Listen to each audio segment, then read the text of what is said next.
Welcome મિત્રો, આ વિડીયોમાં આપણે જોઈશું કે પીવોટ પોઈન્ટ્સ જે સપોર્ટ રેઝિસ્ટન્સ હોય છે એ ઓટોમેટિક સપોર્ટ રેઝિસ્ટન્સ આપણે કેવી રીતે આપણા ચાર્ટ પર લાવી શકીએ છીએ એ પીવોટ પોઈન્ટ્સ પ્રમાણે આપણે જોઈશું. તો ઇન્ડિકેટરમાં જઈને આપણે સર્ચ કરીશું પીવોટ પોઈન્ટ્સ. તો પીવોટ સ્ટાન્ડર્ડ જે આવશે એને આપણે સિલેક્ટ કરી લઈશું. તો આટલા બધા જે લાઇન છે એના પર તમારે કન્ફ્યુઝ થવાની જરૂર નથી. એનું આપણે શું કરીશું, સેટિંગ કરીશું. આપણે અહીંયા સેટિંગની અંદર જે પીવોટ છે એને અહીંયાથી હટાવી દેવાનો છે. આ જે પીવોટની લાઇન છે, જે વચ્ચેની લાઇન છે, મેઇન વચ્ચેની જે લાઇન હોય છે એને આપણે હટાવી દેવાની છે. ઠીક છે. પછી જે સપોર્ટ રેઝિસ્ટન્સ 1 છે એના આપણે શું કરીશું, રેડ કલર કરીશું. પછી 2 છે સેમ રહેવા દઈશું અને S3 છે એને આપણે ગ્રીન કલર કરી દઈશું.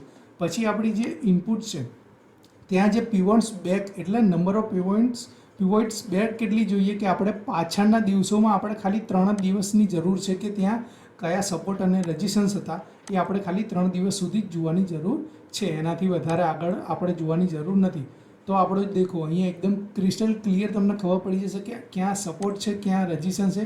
આપણા આ ટાર્ગેટ અને સ્ટોપ લોસ તરીકે પણ આપણને કામ આપે છે.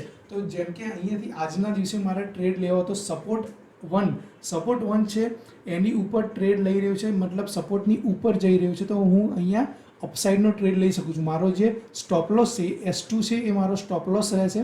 અહીંયાથી ઉપરની સાઈડ જે રેઝિસ્ટન્સ આવશે મારો, તો R1 છે એ ફર્સ્ટ રેઝિસ્ટન્સ રહેશે. તો એની આસપાસ હું મારું પ્રોફિટ બુકિંગનું વિચારીશ. અને અહીંયાથી મારે ડાઉનસાઇડનો ટ્રેડ લેવો હશે તો રેઝિસ્ટન્સ એરિયાની આસપાસ હું અહીંયાથી શોર્ટ પોઝિશન પણ અહીંયાથી ઓપન કરી શકું. અગર અહીંયા સવારે મારે અપસાઇડનો ટ્રેડ લેવો હોત તો હું શું જોત કે 25,100 તો અહીંયા હું કરત કે નિફ્ટી અહીંયા લખવાનું આપણે અને ઓપ્શનમાં જતા રહેવાનું નિફ્ટી 25,000. પછી આપણે CEPE કયું જોઈએ છે એ અહીંયાથી આપણને ખબર પડી જશે. જેમ કે અહીંયા જો નિફ્ટી 25,000નું આપણે નિફ્ટી 50 કરીએ.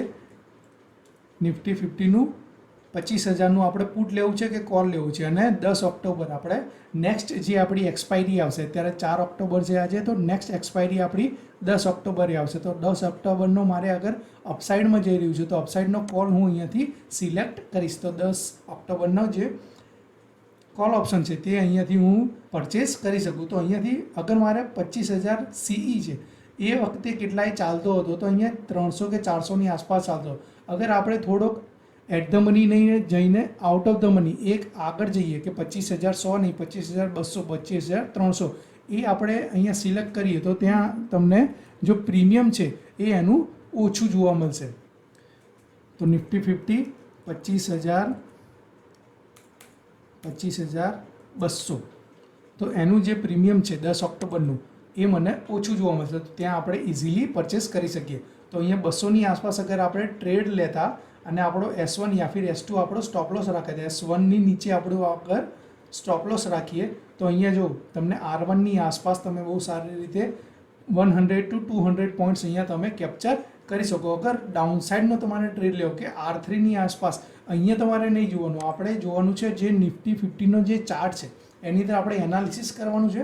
અને પછી આપણે શું કરવાનું છે, આપણા જે બી ઓપ્શન સ્ટ્રાઇક પ્રાઇસ છે એ ઓપ્શન સ્ટ્રાઇક પ્રાઇસને સર્ચ કરીને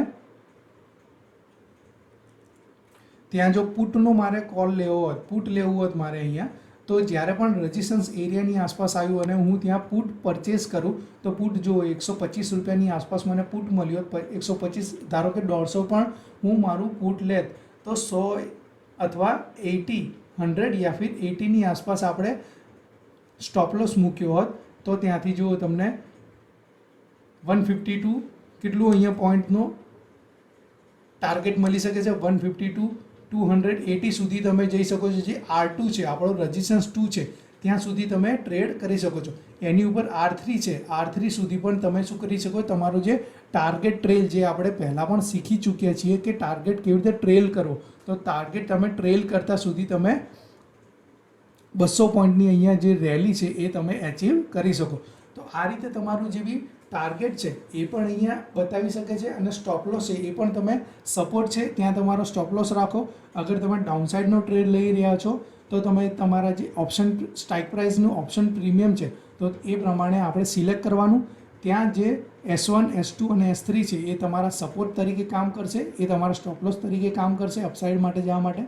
અને જે R1 R2 અને R3 છે ત્યાં તમારે શું કરવાનું છે, અગર એની ઉપર સસ્ટેન કરે છે તો તમે તમારું જે ટાર્ગેટ છે એ ટ્રેલ કરતા જશો, તો ત્યાં તમને બહુ લાંબી રેલી છે એ તમે એચીવ કરી શકો છો.